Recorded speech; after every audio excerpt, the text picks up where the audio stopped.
I'm King Ross and you're my loyal subjects, and this is my WCPW title until somebody earns it.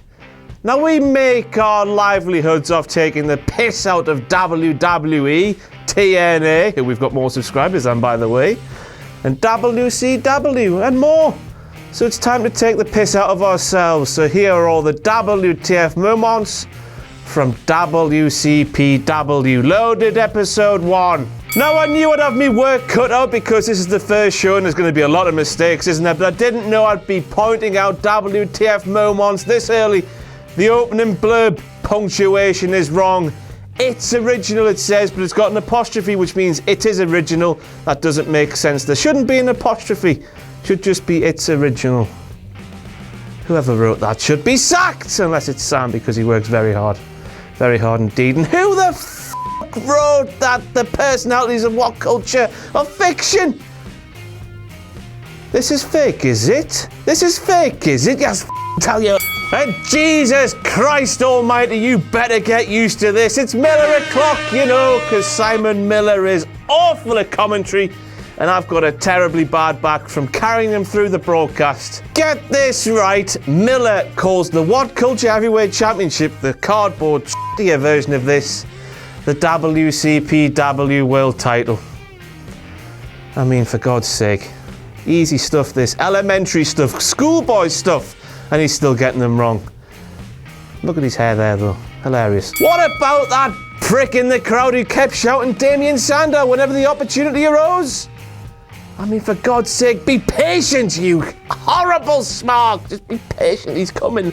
July, it's like a month away. Settle down, man, for fuck's sake. Right, it's one of the elephants in the room, so I better bring it up. But the production values of that green screen backstage, well, they're just non-existent, were they? It looked bloody terrible. Who on? Oh, no, I can't believe I work for this company. We're so tin pot.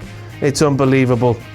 Joseph Connors had a very impressive debut in WCPW Loaded Episode 1, but it seems he doesn't know how to spell his own second name. C-O-N-N-E-R-S? No.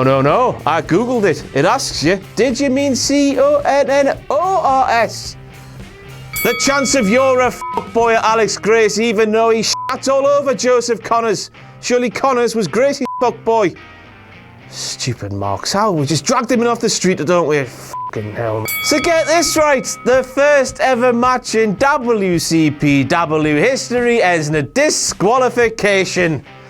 And Adam Blompier has the gall, the balls, the nerve to take the piss out of WWE's booking. He's on the booking team for WCPW and he's coming up with shit like that. God, fuck's sake. Start easy mean to go on, that's saying, isn't it? We're a farce from the start, right at the end, it seems. Thanks, Blompier, you prick. It's 5 past Mirror, and this time Simon, when this picture's on the screen, asked me, is that a new team? Are we seeing a new team here? I mean, yeah.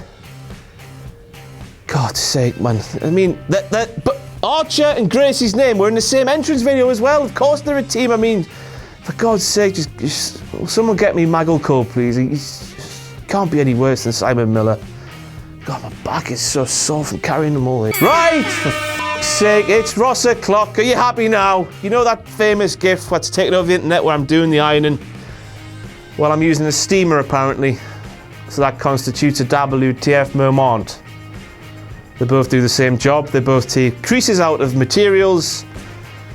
Yeah, we're clutching at bare straws here, you stupid domesticated 5 past Ross now. Another one that I didn't want to include, but I've been told I have to. The moment where I say me and my boy, Martin Kirby, sit in Kirby's house with the curtains closed, the candles on, singing I Got You Babe to each other. I mean, we're two modern men. What's so weird about that?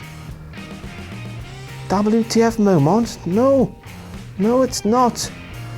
Oh. It's 10 past Miller, and you got it, it's the main event in terms of Miller o'clocks. His inability to say El Ligero.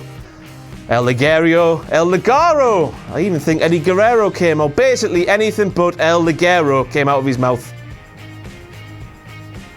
That moment where my boo Martin Kirby screamed at the referee, "I've hurt my Willie." Now, I don't know about you, but I was concerned about my pal Martin. I even considered running down to the ring myself, inspecting his Willie, maybe even give it a massage in case it just, in case it made things better. Because that's what friends do, all right?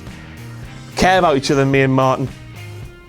It's beautiful. It's just so beautiful. Yet another one that I didn't want to include, so I suppose it's Ross o'Clock again, but that moment where I sang "Don't Go Chasing Waterfalls." I thought it was beautiful. My voice is like an angel's. I almost started crying. But apparently, because it was on a wrestling show in 2016, a bit of TLC is a WTF moment. I mean, this is just descending into a farce, isn't it? It's just... This isn't what it's normally like for Raw or SmackDown or pay-per-views in WWE. We're just clutching at too many straws here, lads. I mean... That moment when El Ligero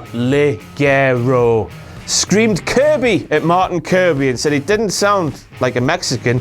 It came out, "Kirby! Kirby!" Like Mel B off Bo Select. I mean, that's the strangest Mexican accent I've ever heard. Oof me crabs. That moment when one of those horrible internet smarks in the crowd shouted "John Cena" when my friend Kenny McIntosh announced that he had an unannounced special guest coming down to the ring for an interview. I mean, yeah, of course, WCPW in their first ever show in a warehouse in the middle of Newcastle has John Cena. John Cena, who's tied down to a massive fat contract with WWE. And anyway, even if John was available, we wouldn't have him. We wouldn't have him.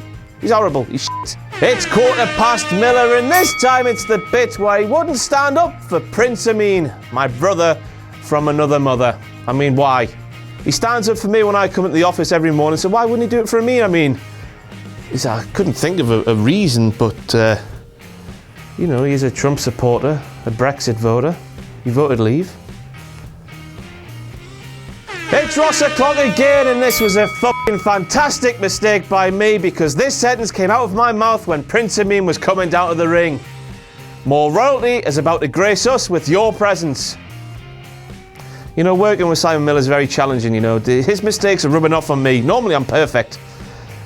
But we're allowed a mistake from time to time, aren't we? Even someone as great as me with as much gold and power as I have. Then I might have admitted I got a stiffy when Amin was out. But we'll move on from that. My bro from another mo, Prince Amin, then announces that he's the Prince of Gujarat, India. And then those horrible internet smarks in the crowd, which we apparently dragged in off the streets because surely they couldn't afford the £15 entrance fee, chanted, "Where is that?" It's in India, he just told you. Listen, marks. And we're back with my fellow Highness Prince Amin, who was shagged a grand total of 7,342 women. I mean, that's a lot, isn't it? That's a WTF moment. But then the crowd, those horrible internet smarks that we dragged in off the street out of the goodness of our hearts, chanted virgin at him. That's like the opposite of virgin. He's gone so far the other way, I can't even think of the word to describe him. Just a god, isn't he? God, I love Prince Amin. Yep, is it 10 past, a quarter past, Ross? I don't know. It's not as much as Miller, though. But apparently my impressions of a cobra are a WTF moment, Amin's a cobra, Kirby's a cobra, they're coiled. Then when they strike, apparently that's wrong. It's not, though. It's just not. My cobras are my favourite animal. During Joe Coffey's backstage interview, he turned to the people left off camera and asked, what's she smoking in response to Susie when she said she didn't need a man or an Iron Man, she needed an animal or something, He turns back around and then 3 seconds later, the Primate bumps into him and Coffey's shocked. I mean, how? He looked there. Primate must have been there. This means one thing. That animal's got an invisibility cloak like Harry Potter. Damo really must be Hagrid, mustn't he? The Jobber's jacket, I mean, what the f*** was that? Joe Hendry sold him right up the river there, didn't he? As I so majestically put it, he looked like a half-eaten kebab. And a shit one at that. He's so lucky to still work here, it's unreal. People just take the piss out of him constantly. It's hilarious. The entire concept of the main event. Two grown men fighting for the affections of Jack the Jobber. One question, and one question only I have here. Why? Why the f***? What the f***? WTF. Right then, here we go again. Here's another WTF moment that I didn't want to include, but I've been bullied into doing so. People don't respect authority and royalty anymore, do they? Anyway, Big Damo announced at 23 stone. He's announced like that everywhere, the world over. Anyway, he wrestles at 23 stone, but no, apparently, because the rest of the roster were announced in pounds and he was in stone. I've got to include it as WTF moment. I don't blame you if you just turn this off, because this is shit. I've been bullied into it. What am I going to do? They pay my wages. Massive wages. I get a lot of money. In the name of Park Lane! Good Christ almighty, that fall away slam was impressive, wasn't it? I didn't think Joe Hendry could pick Damo up, you know, being 23 stone. But he did anyway, didn't he? Well done, Joe. A good WTF moment. They're not always bad, you know. The jobber got his own chance. A group of people assembled in a room were getting behind Jack the Jobber. What sort of a world do we live in these days? Oh, for fuck's sake. That moment when Adam Blompier came out behind Rampage and got a bigger pop than the professional wrestler did. The professional wrestler who appeared in TNA British Boot Camp, who appeared on ECW in a match with Mark Henry, no less. Wrestled all over the world, England, everywhere. But a man who sits on the internet taking the piss out of WWE, making his own little smarky videos, gets a bigger pop. Once again, what kind of a shithouse of a world do we live in? Then Blompier went, Bischoff ain't got shit on me, baby. Bet he thought he was all being a badass and all that malarkey, badass. When the fuck did he turn American? What was that about? You don't talk like that, you talk like this. 20 past Ross o'clock. But it's a good one this time. That moment when I shouted, he's a nonce. He called him a nonce. I just thought that was a brilliantly compelling piece of commentary, that, but no, I've been told again by the higher-ups at WCPW that it's a what the fuck moment. If you've not turned off by now, bloody hell, you're committed to this, aren't you? Well done. By God, Magali killed him! He's broken in half or something like that. That pile driver snapped that security guard's neck the wrong way. Fuck me, it was hard to watch. But the lawsuit still hasn't come through, so we're alright for the minute. I may have just counted me chickens before they've hatched there, you know, but we'll live on. Alright, another shit house of an entry now. Another one I didn't want to include, but that moment when Rampage Brown brilliantly ripped that WhatCulture Heavyweight Championship, you know, that cardboard belt. That used to be a cardboard box with an office chair in until Adam Pacitti put some pen on it and a sticky label. I mean, for fuck's sake. If you're invested in that, please seek medical attention because you're broken. This is where it's at. Someone's got to earn this, or I'm keeping it forever. Ha ha ha. Yep. Right then, that's it for all the WTF moments from WCPW Loaded Episode 1. Come back next week for all the WTF moments from WCPW Loaded Episode 2. And then come back the week after that for all the WTF moments from WCPW Episode 3. And then come back the week after that